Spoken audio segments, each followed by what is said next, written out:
How you doing, YouTube? Matt Massa Beer Reviews back with a re-review. Don't really do these all that often, but this is Conclave Brewing. This is their Mexican Morning Stout, and I've done this before, but it was in a crowler, or growler actually, not a crowler.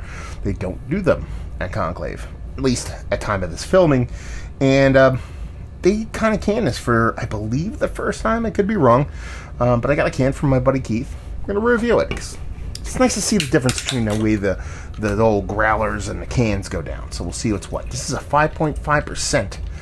Kind of your spiced, chilled, Mexican hot chocolate-esque kind of stout.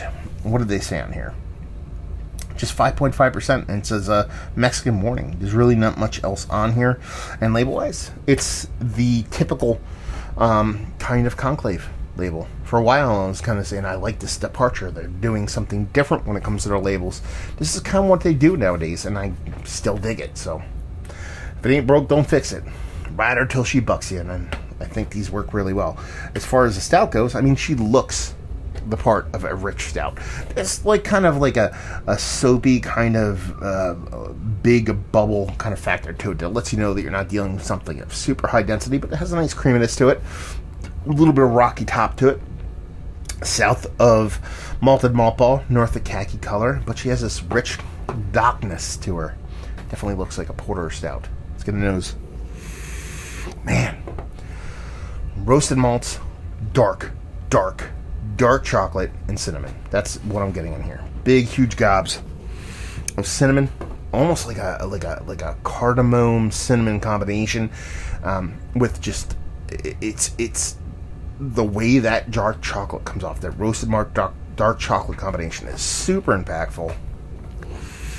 Yeah, it almost, when you smell it, it's like dry in the sense that like cinnamon challenge is dry. Like, you know, you ever see people do the cinnamon challenge when they like try to eat cinnamon and it's like and it's just like everything dries out. It kind of has that vibe going on the nose, so it doesn't come off as like overtly kind of like bitter or sweet. It's more of like a dryness, a spicy dryness, a like powdered spice kind of dryness, but there's sweetness there, and there's roasted malt bitterness. So, man, chocolate, cinnamon, yeah, let's dive in. Cheers.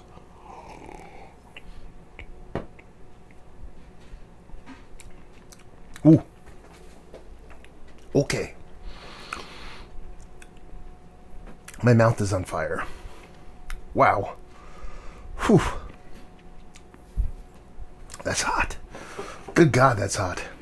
I mean, I knew there was chilies in here, and, you know, the Mexican Morning, kind of that Mexican hot chocolate stout, and like there was a soft kind of green bell pepper thing to it that wasn't that over the top in the nose, but man, that nose did not lead me to believe it was going to be this hot. Man, this is spicy.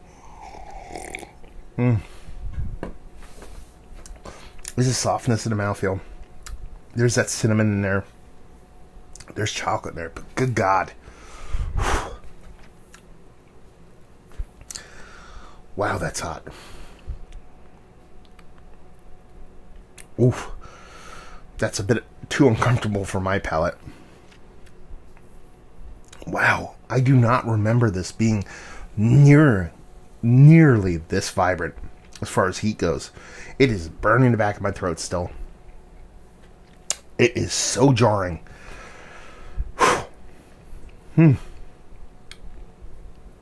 Yeah. I mean, it's kind of hard to evaluate a beer like this, because I know some people really dig on the heat like that, but good God. Whew. I don't even know if I want to take another sip. It's that hot. I mean, it's a 5.5% beer, so you weren't expecting, or at least the nose didn't lead me to believe, nor was I expecting this over-the-top kind of hotness. I was expecting to have a little bit of spiciness along with a lot of those kind of hot chocolatey Mexican hot chocolate stout kind of vibes, but it's really just violent heat kind of diving in. Wow. One more sip. It's a tale of two cities. That nose leads you up this kind of way that you're thinking you're going to bite in. It's a little bit of a spicy, a little bit of an adjuncty kind of chocolate bar. What you're left with is just an immense, violent kind of heat. Again, I'm not a big hot guy. I can eat hot stuff, but this is just a little bit over the top for me. And not nearly what I remember the beer being. Yeah. So, there's chocolate components involved, there's cinnamon involved, there's like a cardamom thing going on. There's definitely dark chocolate roasted malts, but it's really just this big, huge, chili heat. It just overpowers everything. This ends up being kind of like a challenge beer for me. Not necessarily for me, but ends up being like a challenge beer in general. And that's just spice on spice on spice.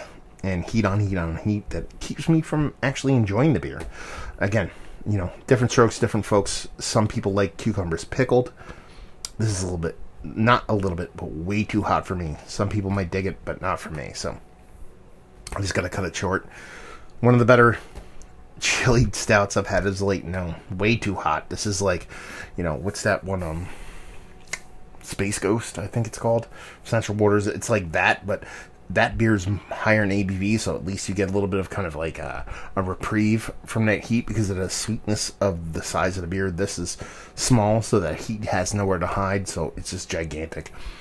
Value and availability, I think it was $18 a 4-pack at the brewery, and leave you with, if you like what we like this, if you like hot beers, if you like chilies, if you like over-the-top heat, this is going to do you proper. Again, there might be batch variants, can variants, all that stuff going on, but as far as this particular can that I'm drinking, way too hot for me.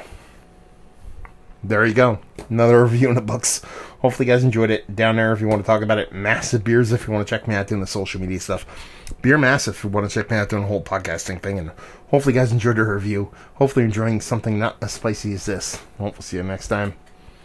Cheers.